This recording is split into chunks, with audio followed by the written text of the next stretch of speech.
वनवास के अंत के साथ ही आपके पद के कांटों की चुभन का भी अंत हुआ भैया। ये वही पादुकाएं हैं जो आपने मुझे सौंपी थी।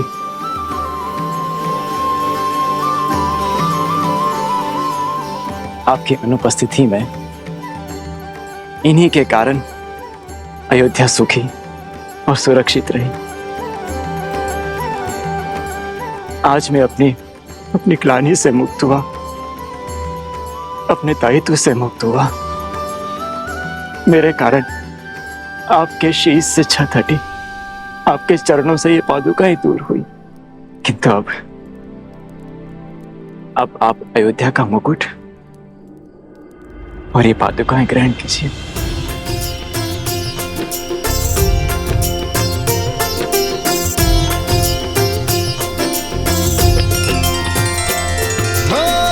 मंगल भवन मंगल हारी, द्रवहु सुदशरथ अजर बिहारी।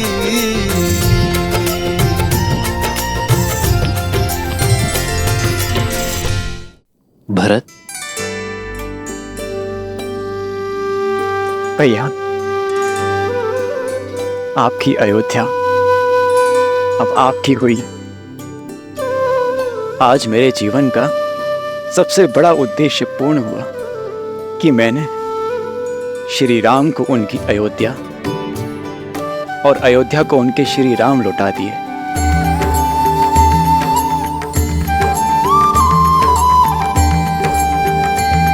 प्रजा के मुख का तेज और उनके मन का उत्साह प्रतीक है तुम्हारे परिश्रम का। एक माता की भांति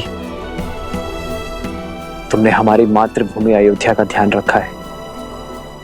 नहीं भैया, मैं तो एक पुत्र की भांति माता रूपी मातृभूमि की छत्र छाया में रहा, अपने कर्तव्यों का पालन करने का प्रयास करता रहा। संतान भी क्या माता का ध्यान रख पाती? ये तो हमारी अयोध्या थी जिसने मुझे संभाला, जो मेरा संबल बनी और मुझे ममता की छांव दी।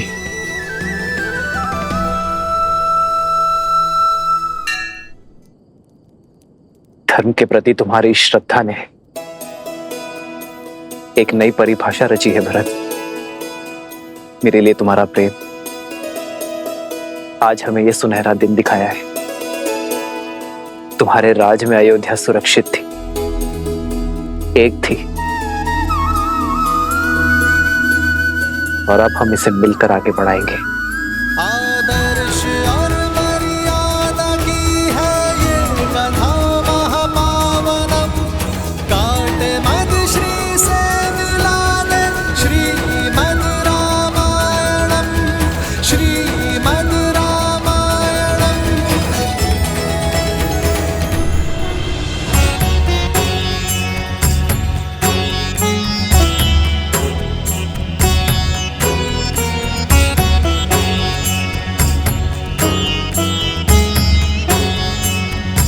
श्रीमद् रामायण, आयुष्मान भव।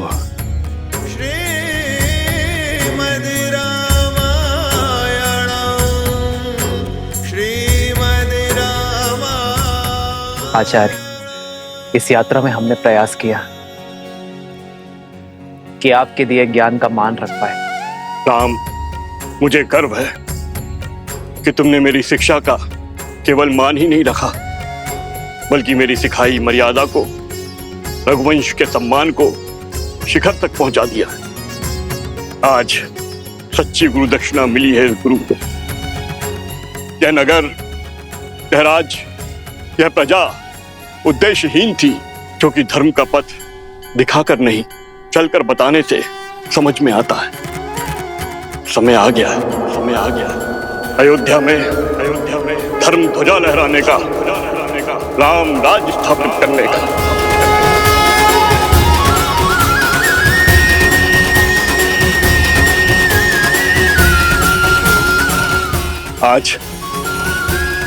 अमावस की रात्रि नगर में प्रवेश करना शुभ नहीं होगा, किंतु कल भोर प्रवेश करने के लिए सज रहना पुत्र।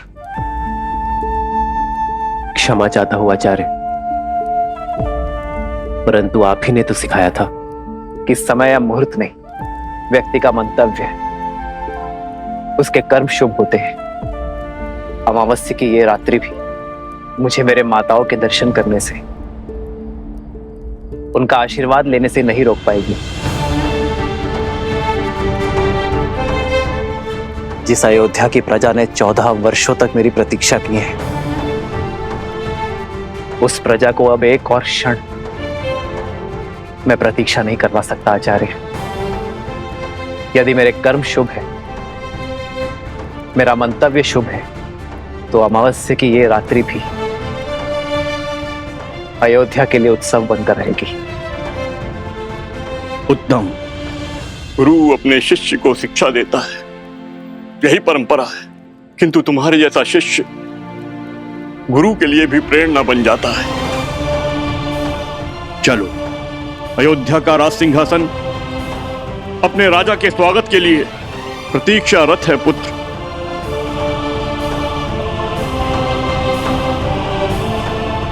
एक राजा होने से पूर्व मैं एक पुत्र भी हूं आचार्य, किंतु राज सिंहासन पर बैठने से पूर्व यदि आपकी आज्ञा हो तो मैं कुछ क्षण अपनी माताओं के आंचल में बैठना चाहता हूं। उनके दर्शन किए बिना ना ये राज सुहाएगा और ना ही ये राजमुकुट। जब एक मां अपने पुत्र के घर लौटने पर उसकी आरती करती है, घर प्रवेश करती है, तो वो अपने पुत्र के तन और मन से संसार की सारी कुरीति, सारे लांछन धोती है। कर्तव्य का भार उठाने से पहले उसकी शुद्धि करती है।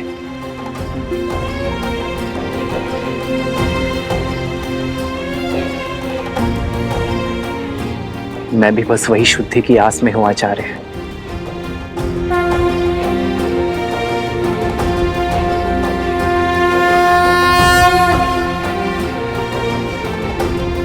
आप आज्ञा दीजिए गुरुदेव, हम जाकर गृह प्रवेश की तैयारी करते हैं।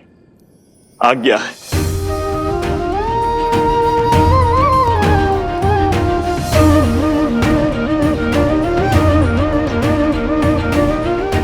प्रभु, प्रजा की प्रतीक्षा का अंत कीजिए। हाँ भैया, अयोध्या को सुख के रंगों से रंग दीजिए।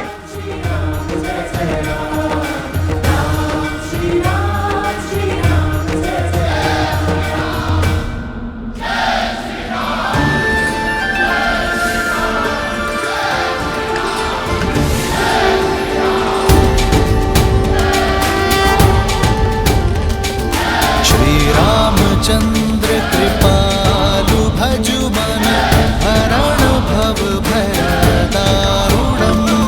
श्री रामचंद्र कृपालु भजु मन हरण भव भय दारुणम।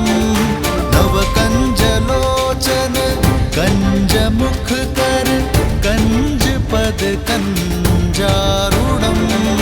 कंदर्प अगणित अमित छवि नव नीला नीरज सुंदरम। पटपीत मानहु दड़ित रुचि सुचि नामि जनक सुतावरम। श्री राम श्री राम राम राम श्री राम।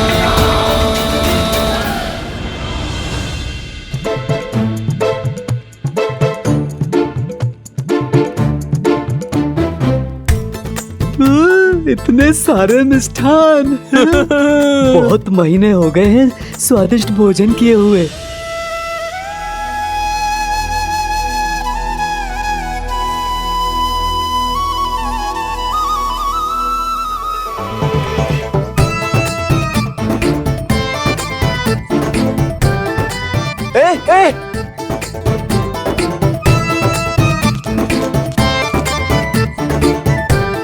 रुको रुको, ये वानर क्या कर रहे हैं?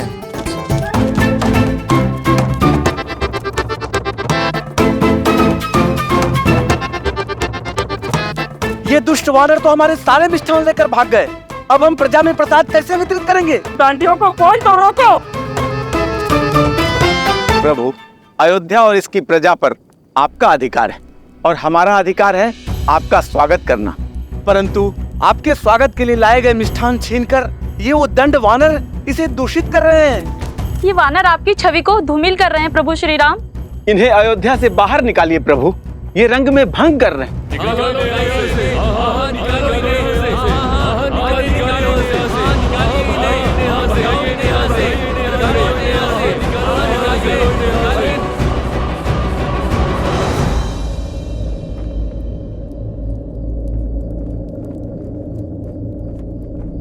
चलो।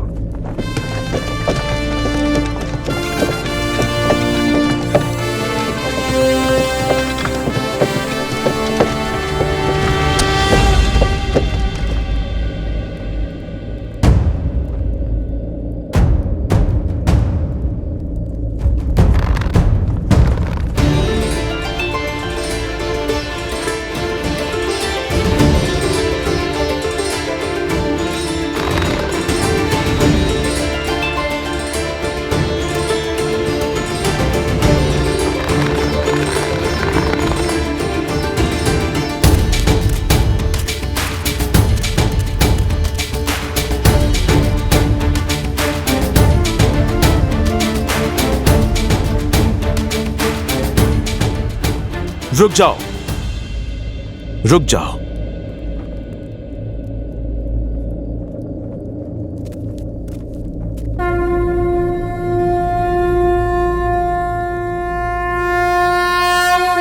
जय श्री राम।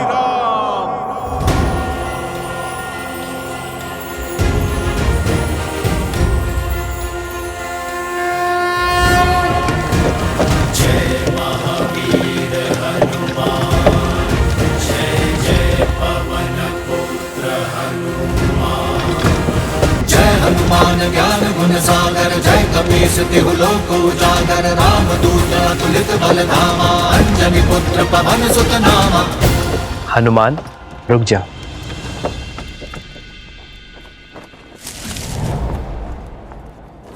ये केवल सामान्य वानर नहीं है, ये मेरा परिवार है, मेरे रक्षक है।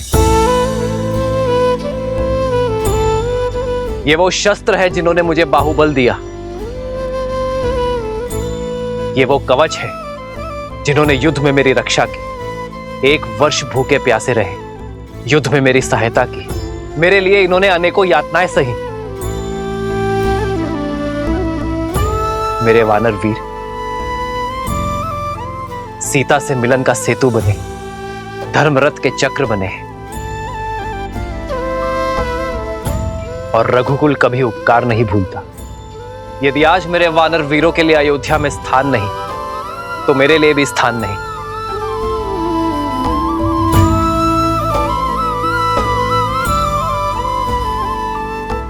यदि आज मेरे वानर वीर अयोध्या में नहीं रह सकते, तो मैं भी अयोध्या में नहीं रह सकता।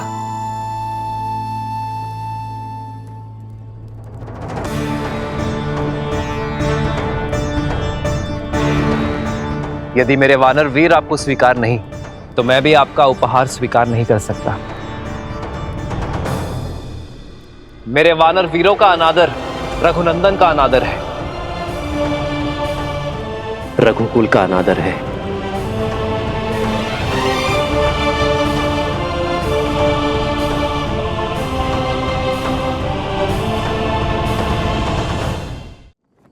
वानर वीरों, हम अयोध्या की शोभा बढ़ाने आए हैं, समस्या नहीं। अयोध्या वासियों को हमारे संसर्ग का अभ्यास नहीं है, इसलिए वानर सेना अगले आदेश तक अयोध्या की सीमा के बाहर प्रतीक्षा करेगी।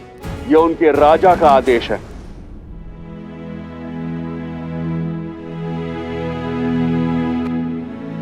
पर वानर राज, प्रभु ने अभी अभी कहा कि हम 1 वर्ष से भूखे प्यासे लड़ रहे थे। अब यदि प्रभु ये वचन दे कि हमें 1 माह तक भोजन मिलेगा और यदि हम उस भोजन से तृप्त हो जाएं, तो हम वानरों को इस नगर से बाहर जाना स्वीकार है। उस भोज की प्रतीक्षा स्वीकार है। ये सूर्यवंशियों की अयोध्या का विराज अब तो हमारे भैया रघुनंदन श्री राम के बग भी यहां पड़ चुके हैं। अब अयोध्या में कोई भी तन और मन अतृप्त नहीं रहेगा। दशरथ नंदन शत्रुघ्न, आप ये आश्वासन या फिर चुनौती दे रहे हैं? अपने स्वर में मधुरता लाओ शत्रुघ्न, क्योंकि मैं कपिराज हनुमान को चुनौती देने का स्वाद चख चुका हूं। अयोध्या के राजकुमार को धैर्य नहीं, सिंह सी धार शोभा देती है भैया। श्री राम का भाई हूं मैं, दिए शब्द पुनः कैसे लौटा सकता हूं? अब जो शब्द मुख से निकल गए, ना ही उन्हें लौटा सकता हूं, ना ही चुनौती को। स्वीकार है। भैया शत्रुघ्न, आपके हाथ थक जाएंगे भोजन लाते लाते, पर ये प्रभु श्री राम का दास तृप्त नहीं होगा। चुनौती देना शत्रुघ्न के बालपन का स्वभाव है और चुनौती लेना मेरे हनुमान का। पर यह चुनौती 2 मित्रों की है, शस्त्रों से नहीं, प्रेम के संधान से खेली जाएगी। और जब शत्रुघ्न ने चुनौती का प्रहार कर ही दिया है, तो उसे हनुमान के प्रतिवार से उसे केवल हनुमान और शत्रुघ्न की माता सीता ही बचा सकती है।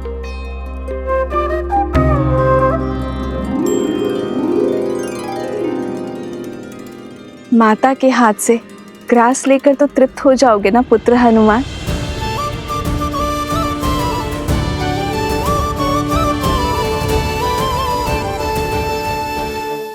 जय श्री राम।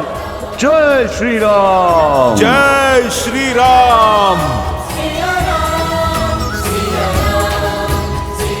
सियावर रामचंद्र की।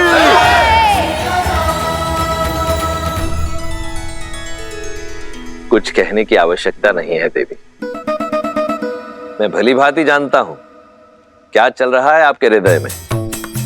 जिन श्री राम के इस संसार के आगमन के उत्सव में हम सम्मिलित हुए, जिनके विवाह उत्सव का हम भाग बने, उनके अयोध्या पुनरागमन के समारोह में भला हम कैसे नहीं जाएंगे। उनके अयोध्या में लौटने के इस उत्सव का साक्षी बनने से ना तो मैं वंचित रहूंगा, ना आप। तो हम चलेंगे ना पिताश्री? हाँ पुत्र, क्योंकि श्री राम आ रहे हैं। श्री राम आ रहे हैं। श्री राम आ रहे हैं। राम आ रहे हैं।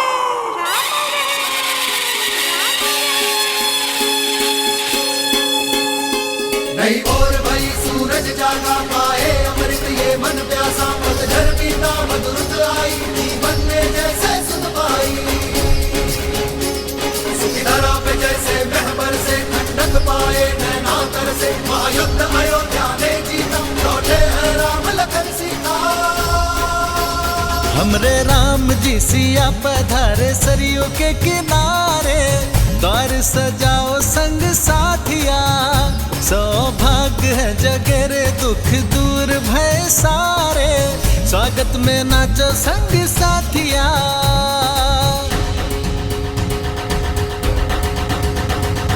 शीश काटता दुष्ट दशानन, पाप कर आए मर्दन, हो राम से है रघुवीर बने, तू अकेश बने है अंजन। हो मिथिला कुमारी अवध वधू, संसार की अब सीता माता, दशरथ नंदन रघुराय के गुण, 10 दिशाओं में हर नर गाता, हर नर गाता। काली रात है बनी दिवाली, खुशियाँ निराली, दिए सजाओ मेरे साथी, लल्ला राम जी सिया हमारी अखियन के तारे, हम सब उतारे आरती।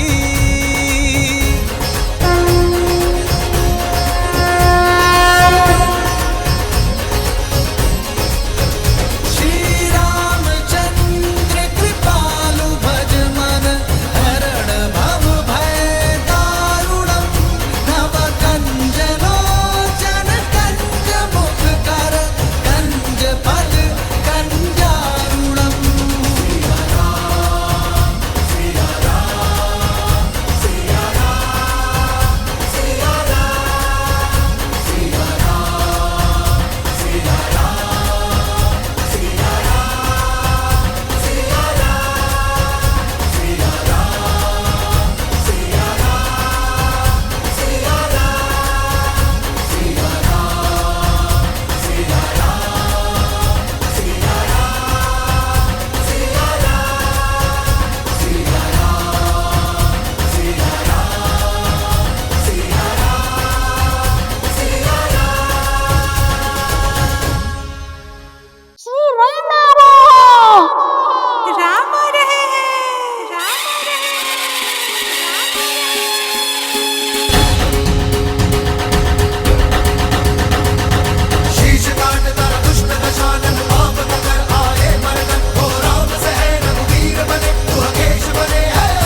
अब भीतर आकर इस प्राणहीन महल में प्राण फूको पुत्र। सीता के साथ गृह प्रवेश करो पुत्र।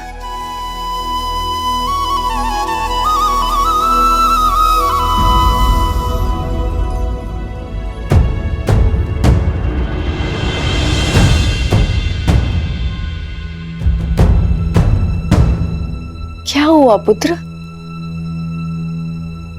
इन हाथों ने पुण्य स्थापित करने के लिए बहुत बड़ा पाप किया है मां।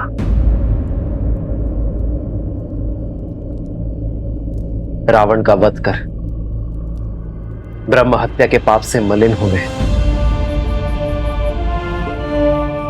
केवल आपकी आरती से ये शुद्ध नहीं होंगे मां।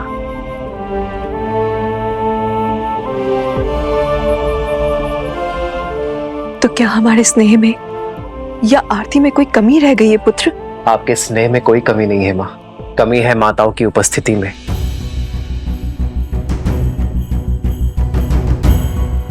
आरती करने वाली एक माता के ना होने में है।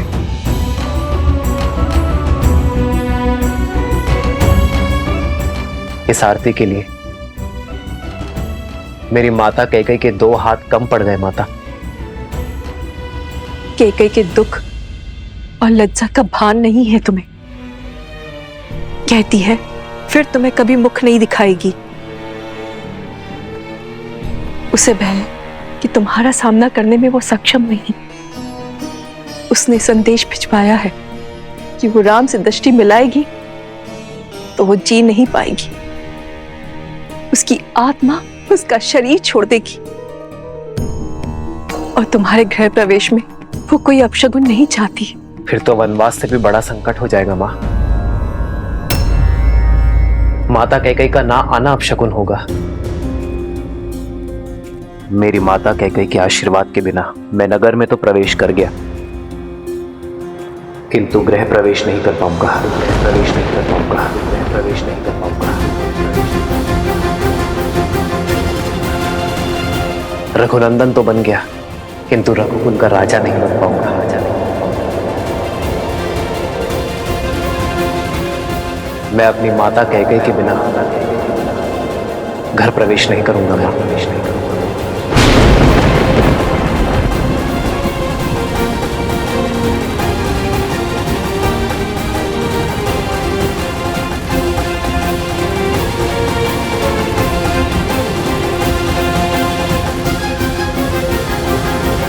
राम, आपकी प्रतीक्षा केवल रघुकुल का यह आंगन ही नहीं, अयोध्या का हर आंगन कर रहा था। प्रजा की प्रतीक्षा को परीक्षा में न बदलो पुत्र, आगे बढ़ो। माता कैकेयी की उपस्थिति के बिना कैसे आगे बढ़ूं आचार्य? जिस माता ने बालपन से अपने हृदय में बिठाया, उन माता कैकेयी की अनुपस्थिति में अयोध्या का राज सिंहासन कैसे संभालूं? भैया, सूर्य का धर्म होता है सबके लिए उदय होना, और केवल एक के लिए वो अपने कर्तव्य से पीछे नहीं हट सकता।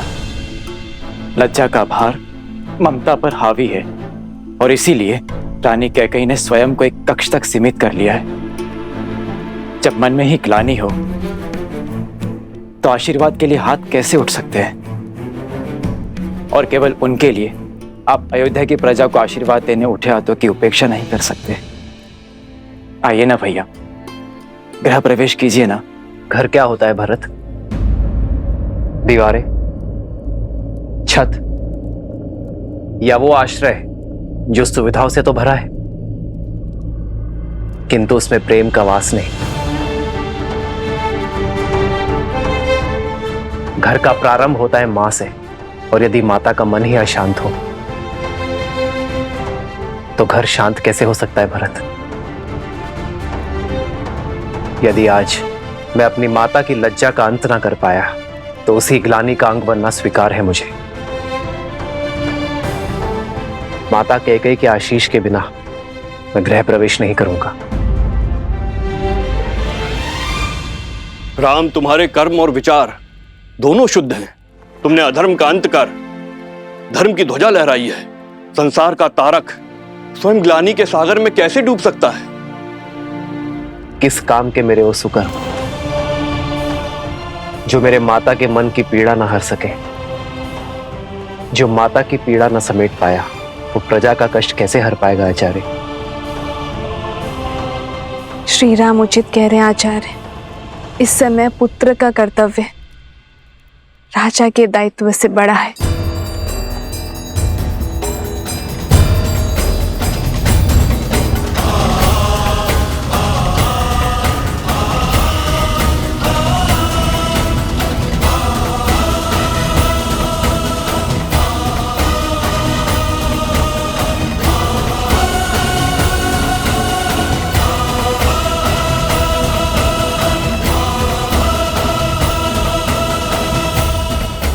जब तक माता कह के गृह प्रवेश की आरती नहीं करेंगे, सियाराम के पग इस घर की चौखट को नहीं छुएंगे।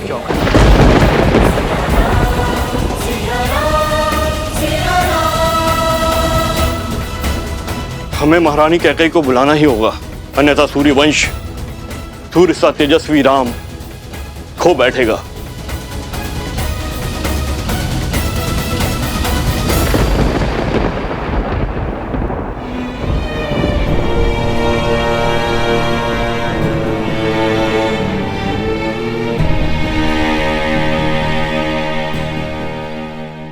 कस के पकड़ो, आंखें लक्ष्य पर, प्रत्यंचा तनी हुई। अब इसे खींचो और छोड़ दो। और कब तक आप अयोध्या के आकाश पर शोक का मेघ बनकर छाई रहेंगी? कब तक आप अयोध्या के आनंद पर ग्रहण बनी रहेंगी? वर्षों के बाद दुख की धरा पर सुख की किरण पड़ने ही वाली थी। राम भैया अयोध्या में पग धरने ही वाले थे, किंतु वे द्वार पर खड़े केवल आपकी हट के कारण। महारानी, सही कहा तुमने। अपने कुकर्मों का भार अपनी मृत्यु शैया तक ढोऊंगी मैं। अपने एक पुत्र को सिंहासन पे बिठाने की चेष्टा में मैंने अपने दूसरे पुत्र को वन की अग्नि में झोंक दिया। अब शकुन का दूसरा रूप हूं मैं। राम के आने की शुभ घड़ी को अपनी उपस्थिति से मैं अशुभ कैसे कर दूं? कैसे दृष्टि मिलाऊंगी मैं अपनी राम से? कैसे? आपका दुख, आपका पश्चाताप ना ही आपके द्वारा किए गए कुकर्मों को मिटा सकता है और ना ही आपके प्रति राम भैया के प्रेम को। आपने चाहे जो भी अनिष्ट किए, किंतु भैया सदा आपको अपनी माता मानते हैं। आपसे जो भी अपराध हुआ वो क्षमा योग्य तो नहीं, किंतु आप अपनी ग्लानि की अग्नि में राम भैया के आनंद के वेला को नहीं झुलसा सकती। किंतु राम भैया अडिग हैं कि जब तक आप उनकी द्वार पर आरती नहीं उतार देती, तब तक वो ना ही भीतर आएंगे और ना ही राज्याभिषेक करवाएंगे। चलिए, ईश्वर के लिए चलिए। मैं नहीं आ सकती। कैकेयी की राजकुमारी शक्तिशाली थी, किंतु अपने पुत्र के लिए श्राप लेने वाली ये अभागन मां दुर्बल है। भय है मुझे कि अपने राम के समक्ष आते ही मेरा हृदय मेरे साथ कोई छल न कर बैठे, मेरी धड़कन रुक न जाए। यदि ऐसा हुआ तो एक बार फिर मेरे राम का मार्ग रुक जाएगा। मेरी मृत्यु के कारण मेरे राम के आगमन की शुभ घड़ी अशुभ घड़ी में बदल जाएगी। नहीं, मैं ये पाप कदाचित नहीं होने दूंगी।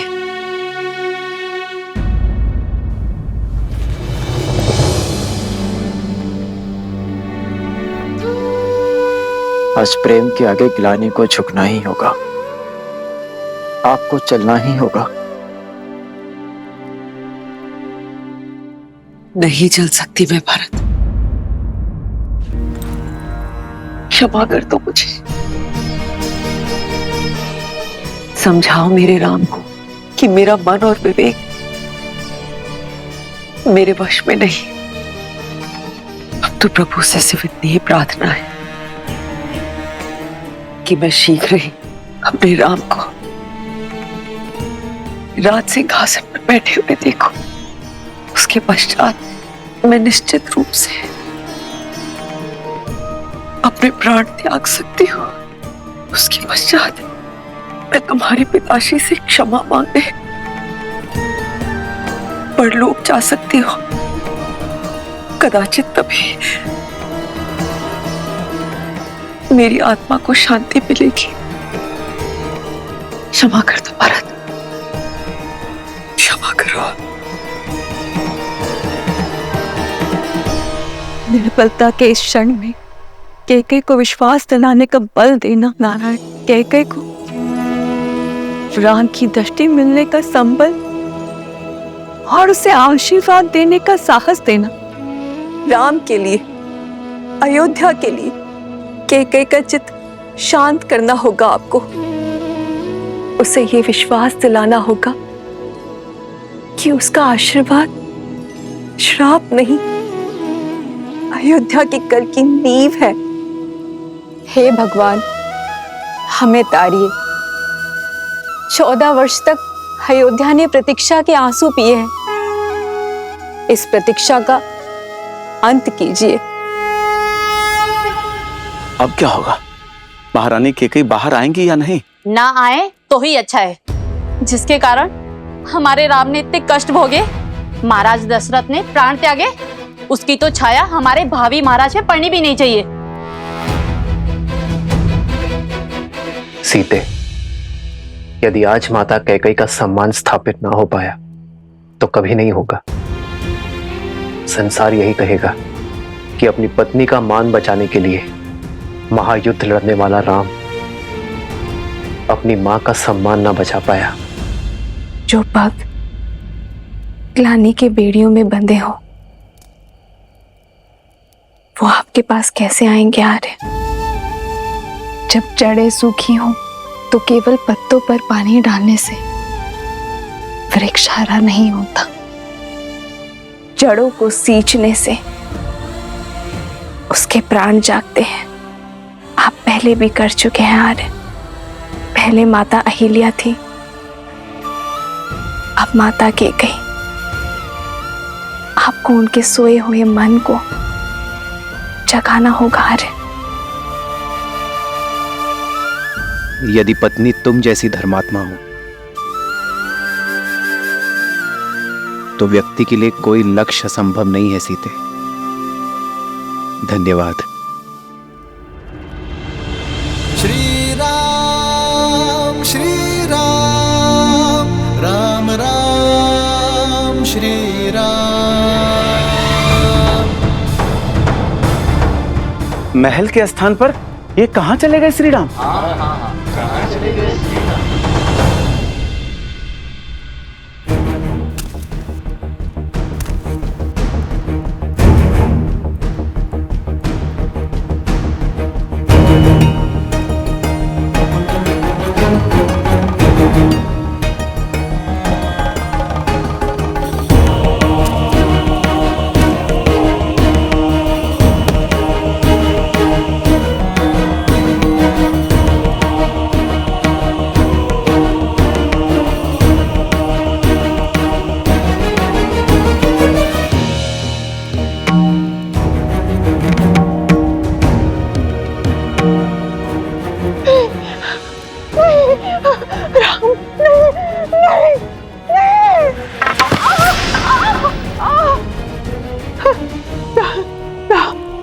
राम, क्षमा करें श्री राम, क्षमा करें।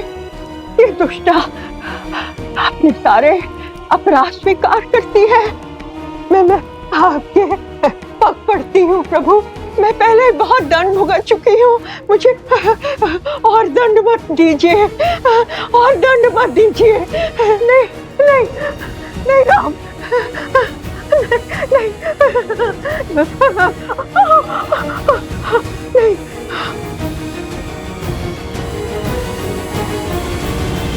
क्या श्री राम क्षमा करेंगे इसे? इतना करने के पश्चात तो रावण को भी क्षमा नहीं मिली थी। इसे तो जितना दंड मिले उतना कम है। यही तो थी जिसने महारानी कैकेयी के मन में अधर्म का, अन्याय का और ईर्ष्या का बीज बोया। प्रिय गणेश, माना कि मंथरा के बोल ही श्री राम के कष्टों का कारण बने, परंतु श्री राम ये बात भली भांति जानते हैं, क्षमा परमो धर्म, क्षमा ही सबसे बड़ा धर्म है। श्री राम रूपी ज्ञान की गंगा में गोते खाने के लिए सज्ज हो जाओ पुत्र।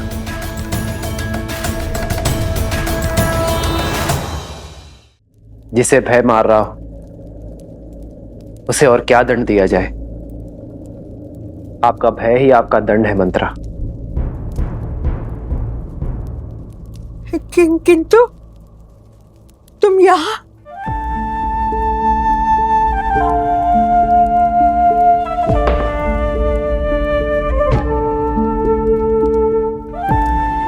मैं आपको क्षति पहुंचाने नहीं, मुक्ति दिलाने आया हूं। कैसे नर हो राम? मुझ पर क्रोध नहीं आता? अयोध्या के 14 वर्ष के दुष्काल का कारण हूं मैं।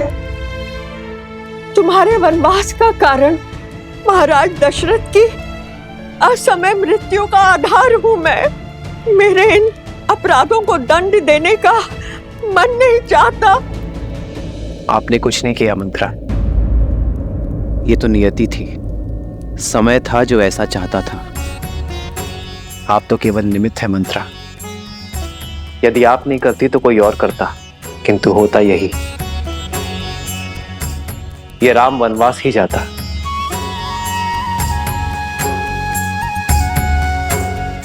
निमित्त बनने का दंड तो आप भोग चुकी हैं, अब बारी मुक्ति की है।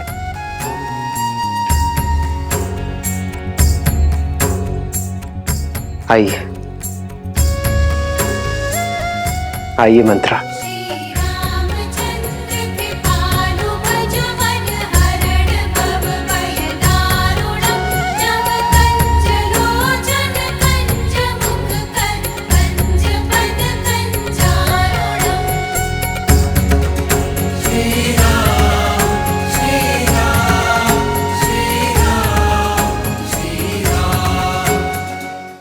राम राजा बनने वाले हैं। यथा राजा तथा प्रजा। राजा की क्षमा प्रजा के लिए दया और करुणा का उदाहरण बनती है। श्री राम ये जानते हैं कि जो हृदय क्षमा कर सकता है वही हृदय सच्चा न्याय भी कर सकता है। अच्छा, तो मंत्रा को क्षमा कर श्री रामनाथ केवल स्वयं करुणा दिखा रहे हैं, बल्कि अपने प्रजा को भी करुणा का पाठ करा रहे हैं। हाँ पुत्र, श्री राम वो राजा नहीं जो केवल युद्ध जीतकर अपनी शक्ति और राज्य का विस्तार करे।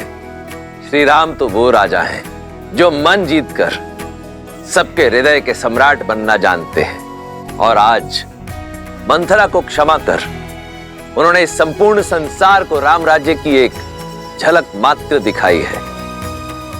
वो राम राज्य जिसकी सबसे बड़ी शक्ति है अपने क्रोध और द्वेष पर विजय पा लेना।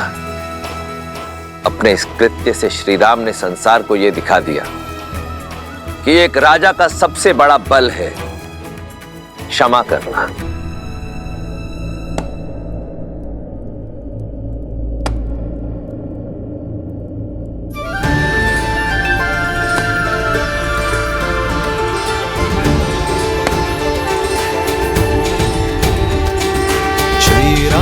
चंद्र कृपालु भजु मन हरण भव भय दारुणम नव कंज लोचन कंज मुख कर कंज पद कंजारुणम कंदर्प गणित अमित छवि नव नीला नीरज सुंदरम पटपीत मानहु तड़ित रुचि सुचि नामि जनक सुतावरम।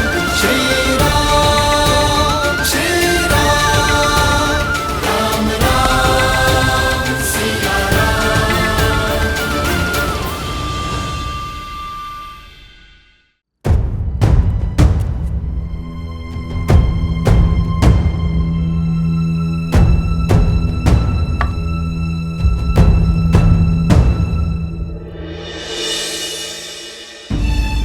प्रणाम मंत्रा माँ। बस बस बस,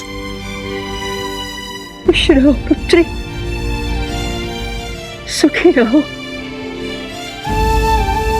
जो प्रणाम करते हैं उन्हें आशीष दिया जाता है, और हमें आपसे केवल एक ही आशीष चाहिए माँ, कि हम अपने कैकेयी माता के आशीष से वंचित न रहें। कैकेयी माता को ग्लानि के भंवर से निकालकर हमारे सामने ले आइए माता। उनके संताप का अंत केवल आप ही कर सकती हैं, क्योंकि जब तक वो बाहर आकर हमारा गृह प्रवेश नहीं करेंगी, हम भीतर नहीं आएंगे। सीते, मैंने कैकेयी के मन में जो रामधुन रूपी अमृत को विष में बदल दिया है, उसे कैकेयी को अपने प्रिय पुत्र को वनवास भेजने के लिए विवश किया। सीते, अब मैं ही कैकेयी की ग्लानि के विष को राम मिलन के अमृत में बदलूंगी। सीते, अब मंत्रा ही जाकर उसका द्वार खोलेगी। हाँ।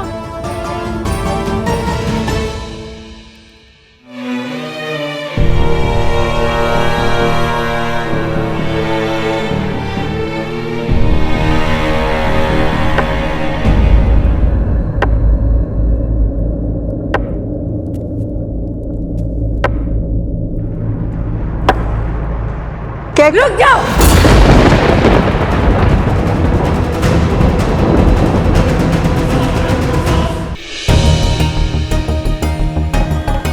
साहस कैसे हुआ मुझे अपना मुख दिखाने का?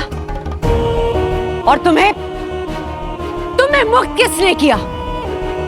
मेरी मति भ्रष्ट कर, मुझसे इतना बड़ा अपराध कराकर, अयोध्या का शीश झुकाकर तुम मेरे समक्ष शीश उठाकर खड़ी कैसे हो?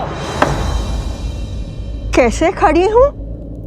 ये प्रश्न तब नहीं पूछा जब तुम्हारे बचपन से अपना घर, अपना परिवार, अपना संसार छोड़कर दिन रात केवल तुम्हें संभालने के लिए खड़ी हुई थी।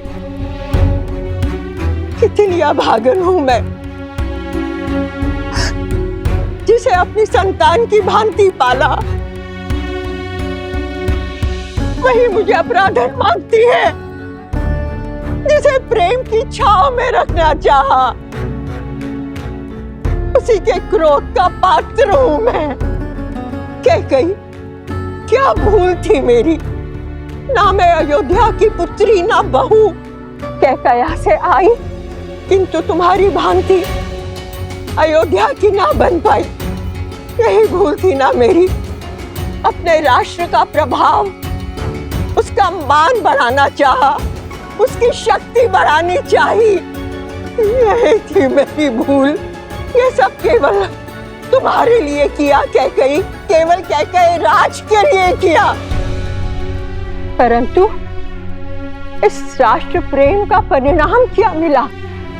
14 वर्ष का कारावास। भरत को गए हुए कुछ क्षण भी नहीं हुए थे कि महाराज ने राम को युवराज घोषित कर दिया।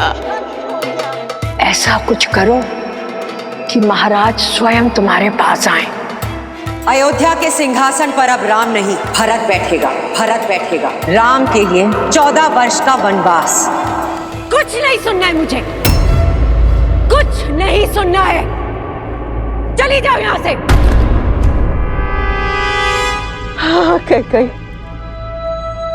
चली जाऊंगी अयोध्या से, किंतु एक चिंता साथ लेकर जाऊंगी कि मेरी पुत्री कैकेयी का क्या होगा।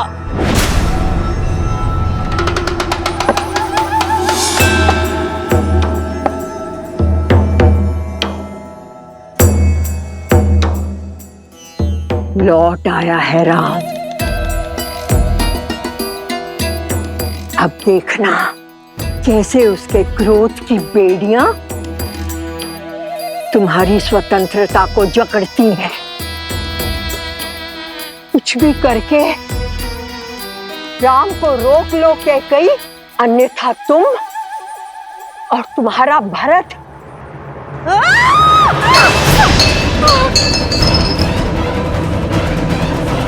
जिस पुत्र मोह और जिस संबंध के कारण तुमने मेरी स्वर्ग जैसी अयोध्या को नर्क बना दिया, आज उस संबंध को तोड़ता हूं मैं रघुकुल कुमार भरत तुम्हारा परित्याग करता हूं कैकई। पत्थर पर भी वर्षों तक जल पड़े तो उसका आकार बदल जाता है, किंतु तुम, इतने वर्षों में भी तुम्हारे भीतर का विष कम नहीं हुआ। तुम दंड की नहीं, श्राप की अधिकारिणी हो। मेरी स्वर्ग जैसी अयोध्या पर नरक की छाया हो तुम। नहीं। मेरे घर परिवार पे जो विष के मेघ बरसाए हैं तुमने, उसके लिए आज मैं कैकई तुम्हें श्राप देती हूँ कि आज से तुम्हारा नाम पाप, बुराई, अधर्म और अंधकार से ही जोड़ा जाएगा।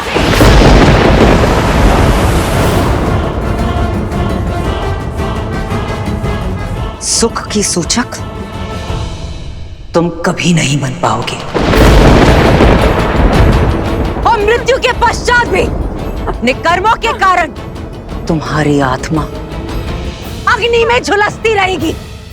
श्राप है मेरा तुम्हें, सदैव झुलसती रहेगी।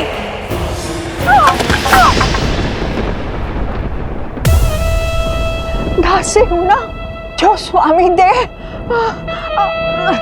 सर माथे पर। जाते जाते भी कैकई केवल तुम्हारे हित के बारे में सोचूंगी। तुम्हारा लाभ ही मेरे जीवन का उद्देश्य है।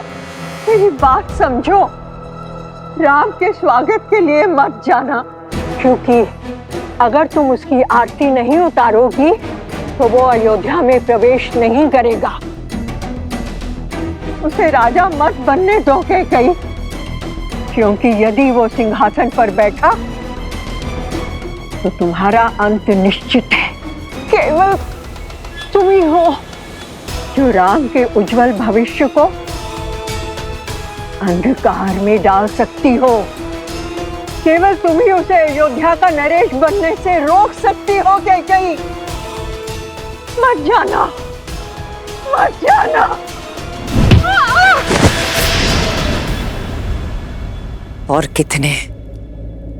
और कितने पाप कराओगी मंथरा? खेद है मुझे कि मैंने कभी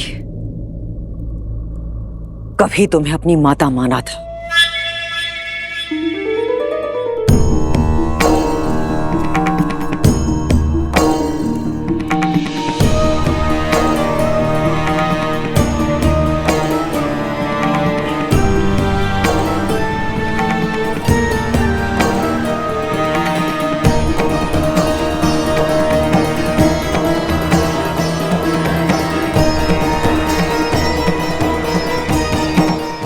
कटुवाणी ने कुछ तो शुभ कार्य किया। तुम्हारे मन को मैं समझती हूँ कैकई। इस पाप की कोठरी में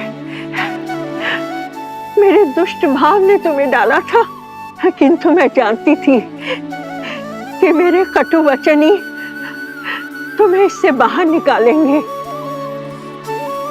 कैकई की दृष्टि में दोषी बनकर मैंने राम काज पूर्ण कर दिया। हे प्रभु, क्षमा तो दे चुके हो, अब दया दृष्टि दीजिए प्रभु। अपने चरणों में शरण दीजिए प्रभु, अपने चरणों में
की किरण के साथ जीवन का तेज भी लौट आया है। कैकेयी माता आ गई है आर्य।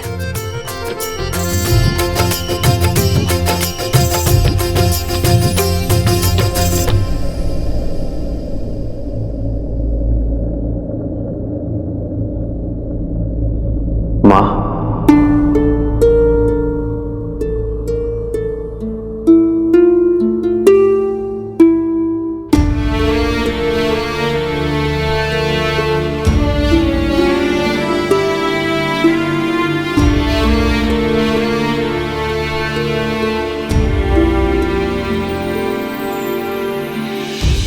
ग्लानि के आंसू है गंगा जल, कह के प्रभु करते अभिनंदन।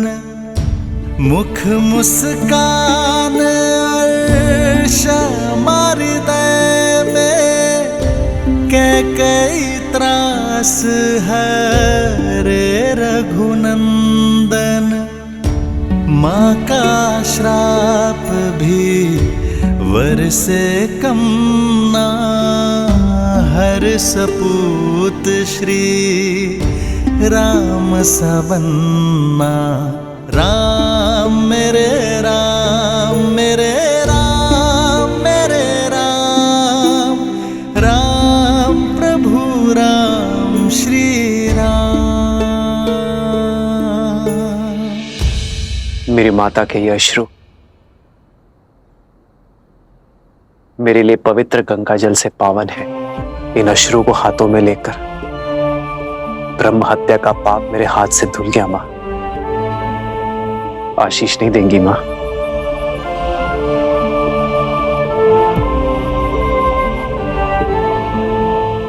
आयुष्मान भव, आयुष्मान भव। मंगल भवन अमंगल हारी, द्रवहु सुदशरथ। मुख नहीं दिखाना चाहती ना? ठीक है, किंतु अपने पुत्र को चरणों में बिठाकर उसकी बात सुनने की कृपा कीजिए माँ। आइए माँ।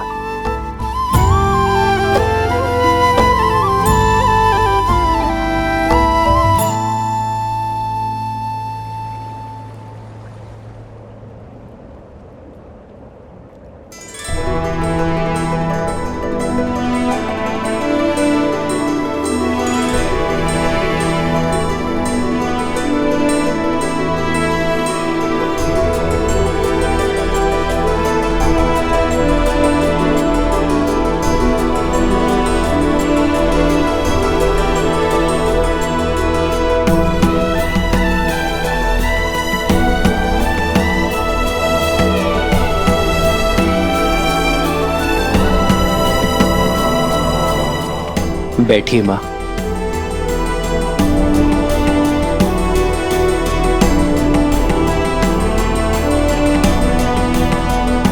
रघुवंशी हैं हम, वो वंश जिसका इतिहास धर्म, वीरता और समर्पण की नींव पर रखा गया है, और जिनसे हमें यह नाम मिला वो पितामहों के पितामह महाराज रघु एक महान योद्धा थे। स्वयं देवताओं ने उनके सत्य और शौर्य की प्रतिमा को स्वीकार किया है। महाराज भागीरथ जो अपने पूर्वजों के तर्पण के लिए स्वयं शिवलोक पहुंच गए, नारायण को प्रसन्न कर उनके चरणों से गंगा बहाई, फिर ब्रह्मदेव से उसे उनके कमंडल में धारण करवाया। स्वर्ग से गिरती मां गंगा के वेग को थामने के लिए महादेव को उनकी जटा में रोकने के लिए मनाया। महादेव की जटा से गिरती धरा को भारत में लाने के लिए स्वयं अपने नखों से नहर खोदी, और महाराज दिलीप की धर्म की कहानियों से तो स्वयं इंद्रलोक भी अछूता नहीं है। आपके पति मेरे पिताश्री महाराज नेमी, उन्होंने 10 दिशाओं में युद्ध लड़ा, देवासुर संग्राम लड़ा और महाराज दशरथ कहलाए। मेरे सभी पूर्वजों ने संसार में रघुवंश की कीर्ति का ध्वज लहराया है, धर्म को स्थापित किया है। अयोध्या के सिंहासन पर अब राम नहीं, भरत बैठेगा। भरत बैठेगा। राम के लिए 14 वर्ष का वनवास।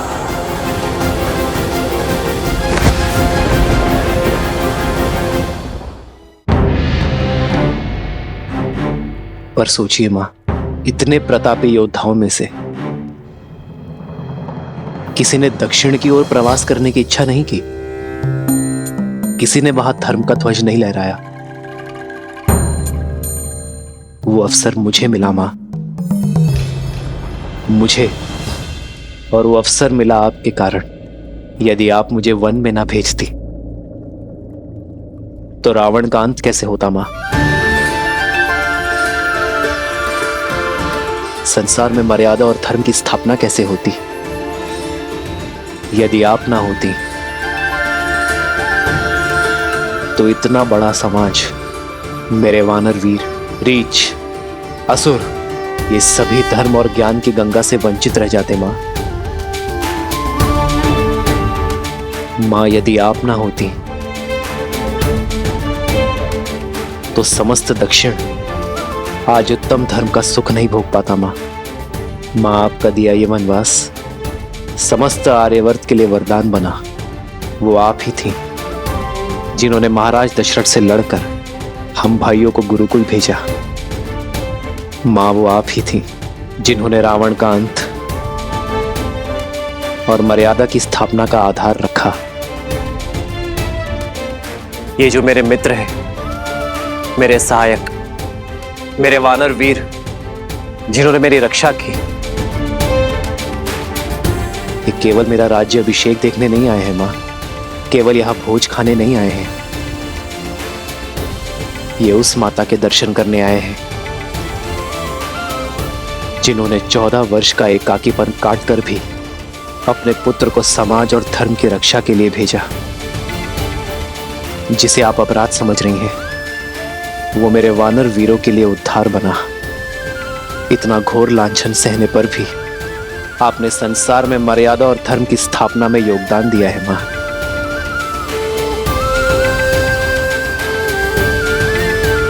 क्या आप इन्हें निराश करेंगी मां?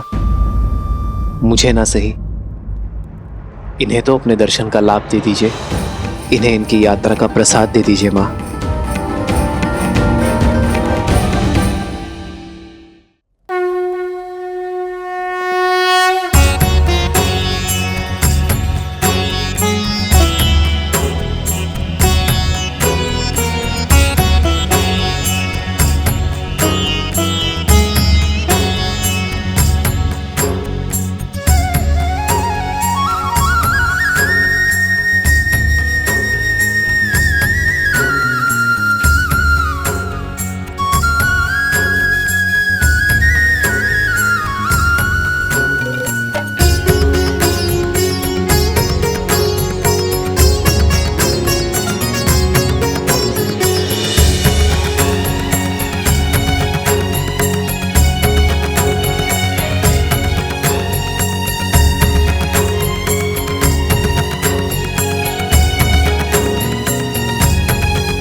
बचपन की भांति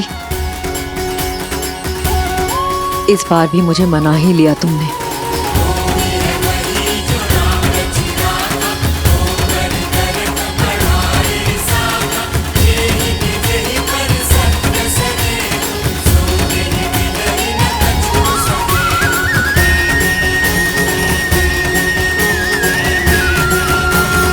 कराए दक्षिण का उद्धार,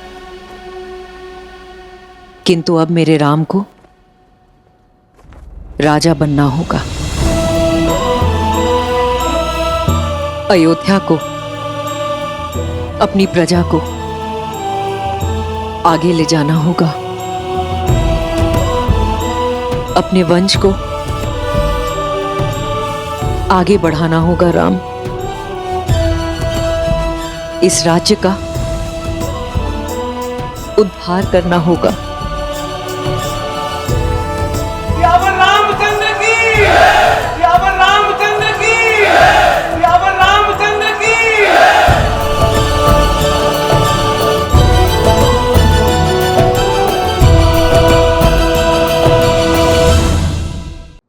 आज अयोध्या के मन से दुख के बादल छट गए और मेरा परिवार पूरा हो गया। राम, सीता, तुम दोनों अंधेरे जीवन में प्रकाश का दीप हो, दुखियारे जीवन में सुख और प्रीत हो। पुत्र की विजय पर माता का मुख उत्साह से दमकता है। आपकी आंखों में प्रसन्नता के अश्रु होने चाहिए माता। सत्य कहा तुमने सीता। मेरे कारण अयोध्या पर जो कलंक और ग्रहण लगा था, आज अयोध्या उससे मुक्त हुई है। ये अश्रु उसी की खुशी में। नहीं माता, आप ग्रहण नहीं, ईंधन है जिसने आपके प्रकाश को अयोध्या में ही नहीं पूरे संसार में प्रखर किया है।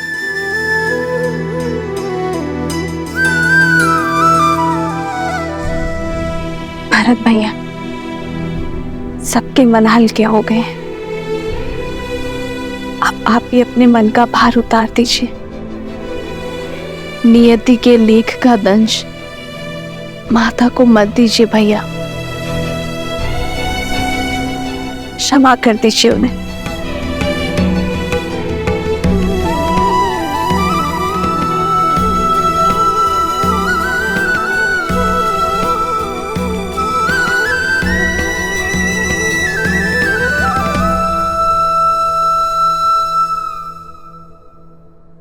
देखी परिवार प्रभु अति भावुक भाए, सबहि प्रेमा बस आरती गाए।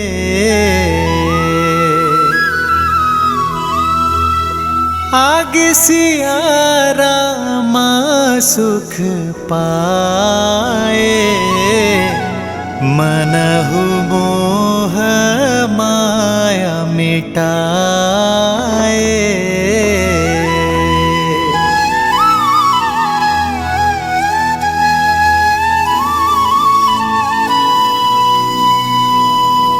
अयोध्या के प्रजाजनों, अयोध्या के कष्ट के मेघ छट चुके हैं। शीघ्र ही रघुकुल के दीपांकर महर्ष दशरथ जी के ज्येष्ठ पुत्र श्री रामचंद्र जी का राज्याभिषेक होगा। राज सिंहासन पर विराजमान होने की उत्तम तिथि एवं मुहूर्त शीघ्र घोषित होंगे और आप सब लोग उसमें आमंत्रित होंगे। श्री रामचंद्र जी के राज्याभिषेक की तैयारियों में जुट जाइए।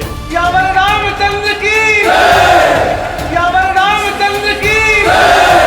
रघुपति रामचंद्र की, रघुपति रामचंद्र की।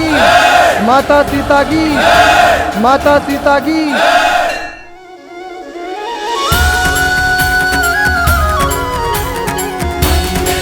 जय श्री राम, जय श्री राम, जय श्री राम, जय श्री राम।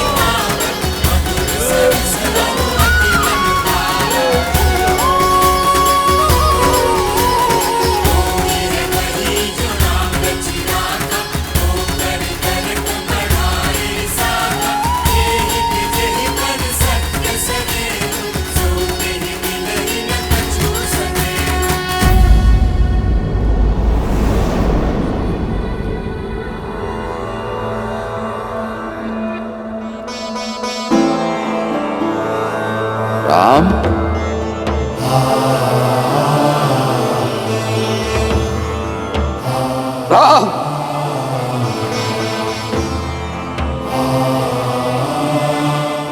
महाराज आपके लिए कुछ भेंट लाया पिताश्री। मेरे पुत्र में इतनी अद्भुत प्रतिभा है, आशा करता हूं बाण भी उतने ही वेग से चलाते होंगे।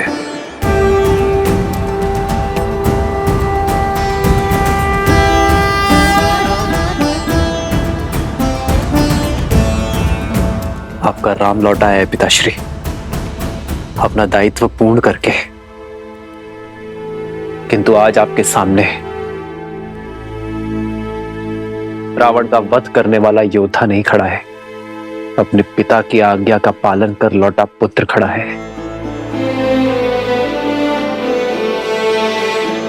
एक बार आपने कहा था कि पिता के आदेश केवल शब्द नहीं होते, वो कुल का आदर्श स्वप्न, यश, प्रतिष्ठा और सम्मान की धुरी होते हैं। आपने सत्य कहा था पिताश्री। इस यात्रा में मैंने जाना कि एक पुत्र पिता की संपत्ति, धनराज्य सब अर्जित कर सकता है, किंतु अमूल्य भेंट, वो विश्वास, वो मूल्य है जिन्हें उसके पूर्वजों ने स्थापित किया और पिता ने प्रमाणित किया। रघुकुल रीत सदा चली आई, प्राण जाए पर वचन न जाए। ओ रघुकुल रीत सदा चली आई, प्राण जाए पर वचन न जाई।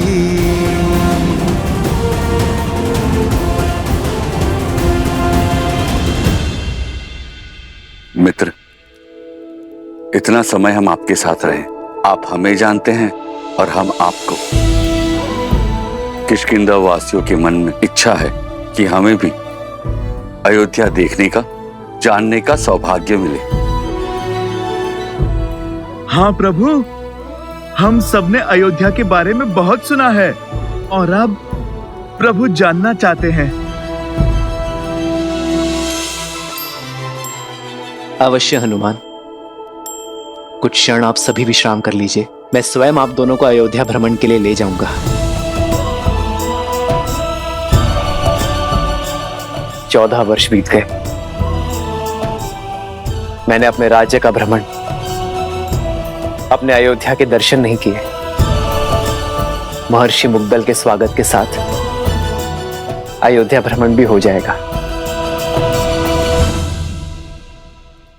दीदी,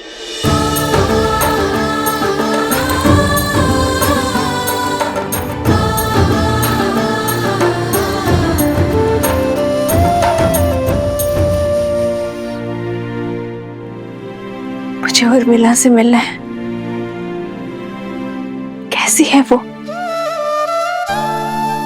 कहाँ है वो?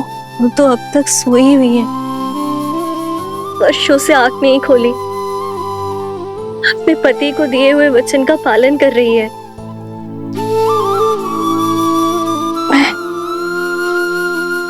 मैं देखना चाहती हूँ उसे, अभी इसी क्षण। मुझे ले चलो उसके पास। हाँ। रुक जाओ सीते,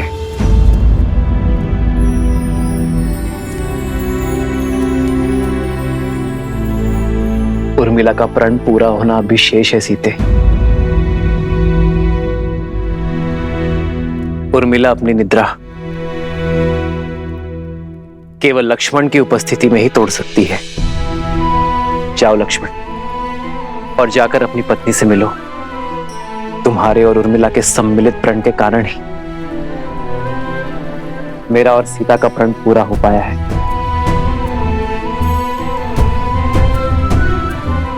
उर्मिला ने महल में रहकर इस घोर निद्रा का दंश भोगा है, किंतु अब सेवा और संकट का समय समाप्त हुआ मेरे भाई। अब तुम्हारा प्रथम कर्तव्य अपनी गृहस्थी संभालना है। ये शुभता पूर्वजों के गति के कारण आई है। जाओ लक्ष्मण, और उर्मिला को निद्रा से जगाओ।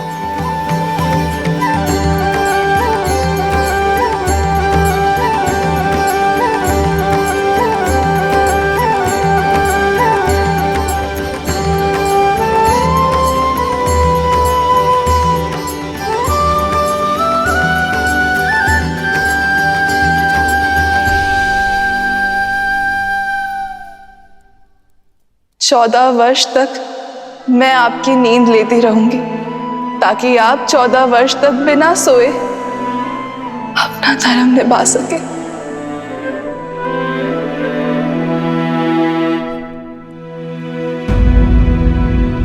किंतु जो इतने वर्षों से नहीं जागी हैं, वो अभी जागेंगे क्या?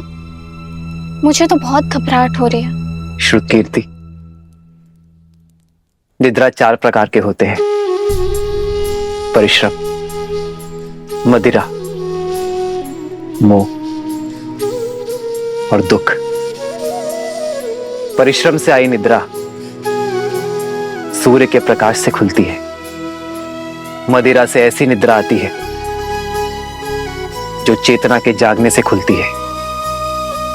मोह की निद्रा ज्ञान प्राप्ति से खुलती है। और दुख से आई निद्रा मृत्यु का कारण बनती है।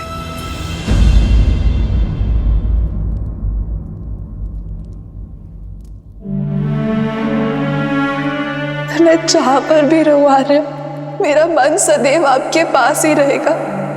मेरी केवल एक ही इच्छा है आर्य, कि मैं जब भी अपनी आंखें खोलूं केवल आपको देखूं।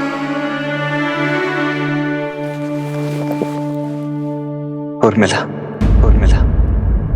कैसी अभागन हूं मैं। मेरे लक्ष्मण और उर्मिला मेरे कर्मों का भुगतान कर रहे हैं। नहीं मां, उर्मिला की निद्रा कोई श्राप नहीं है। ये तो उसका तप है, प्रेम की शक्ति है। उर्मिला केवल अपनी निद्रा ही नहीं, लक्ष्मण की निद्रा भी ले रही है। ये तो निद्रा देवी का आशीर्वाद है लक्ष्मण और उर्मिला दोनों को।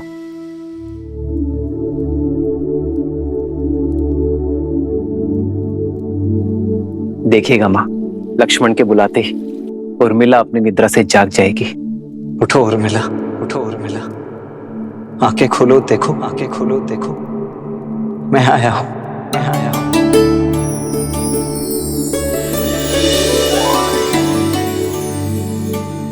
आर्य, आप, हे महादेव, आपके वनवास के प्रस्थान का समय हो गया। आपके प्रस्थान हेतु सहायता करने के बजाय अपनी निद्रा पूरी कर रही थी। क्षमा कीजिए आर्य। कैसी क्षमा उर्मिला, अब किसी को कहीं नहीं जाना है। पर पिताश्री का वचन और राम भैया का प्रण पूरा हुआ उर्मिला। भैया का भी और तुम्हारा भी। अब एक प्रण मेरा है। जहां भी रहूंगा सदा तुम्हारे साथ रहूंगा। तुम्हारे प्रेम के सबल ने मुझे बहुत बल दिया है उर्मिला। इसके लिए बहुत बहुत धन्यवाद, कोटि कोटि धन्यवाद। क्या आप सच में 14 वर्ष तक अपलक जिए, बिना निद्रा के निकाल लिए? तुमने भी तो यहाँ 14 वर्षों तक बिना भोजन के बिताए हैं उर्मिला। तुम्हारी निद्रा ने मेरी थकान को हर लिया और मेरे भोजन ने तुम्हारे शरीर को पोषण दिया। दाम्पत्य जीवन का ये आदर्श, यही तो भैया ने हमारे माध्यम से संपूर्ण संसार को दिया है कि पति पत्नी दोनों एक दूसरे के पूरक होते हैं, जीवन के भी, प्राणों के भी और समर्पण के भी। और तुम्हारे समर्पण का तो कोई मूल्य ही नहीं है उर्मिला।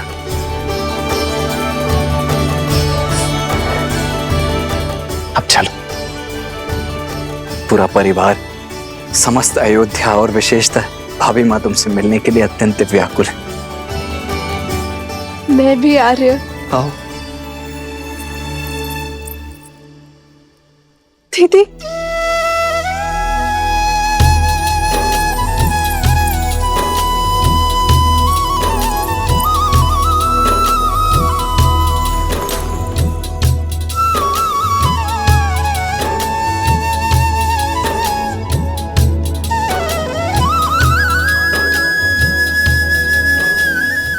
बचपन से लेकर आज तक मेरे हर निर्णय, हर कार्य में साथ दिया है तुमने।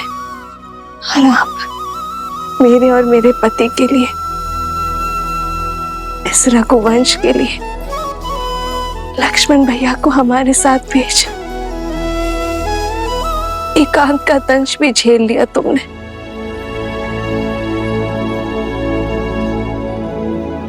ना जाने ये ऋण कैसे चुका पाऊंगी मैं। और अब तुम मुझसे छोटी नहीं रही उर्मिला। तुम इस संसार के सबसे बड़ी सतियों में से एक हो।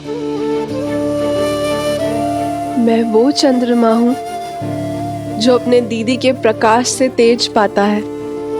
मैं आपसे कभी बड़ी हो ही नहीं सकती दीदी। और रही बात बहनों के बीच, ऋण की बेड़ी नहीं, आलिंगन का बंधन होता है।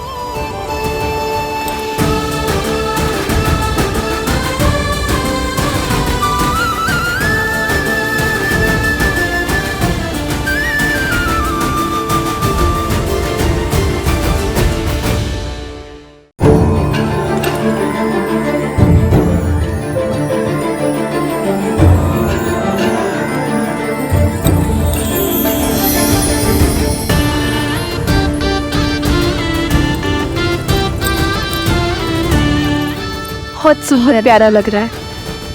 ये कैसा है दीदी? अरे तुम सब यूं ही अब तक बातें कर रही हो। ऋषि मुद्गल के स्वागत की तैयारियां करनी है, वो आते ही होंगे। जी माता, वर्षों बाद बहनों से मिली तो कुछ स्मरण नहीं आया। मैं समझ सकती, जो पीड़ा तुम सबने भोगी है वो मेरे कारण ही तो है।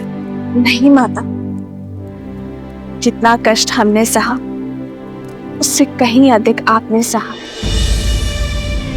और शारीरिक कष्ट से कहीं अधिक मानसिक कष्ट होता है माता।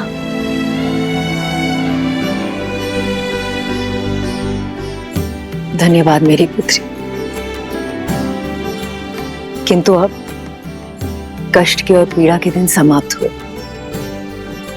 प्रसन्नता से ऋषि मुद्गल का स्वागत करते हैं, उनसे उपदेश लेते हैं। जो कष्ट और पीड़ा मेरे पुत्रों ने भोगी,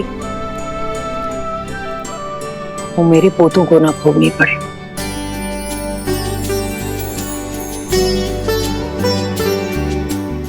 और अब तो केवल इसी समाचार की प्रतीक्षा है कि कब मुझे ये बताया जाए कि मैं मां से दादी बनने वाली।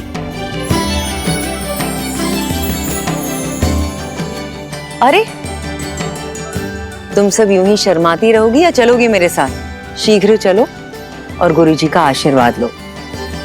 जी।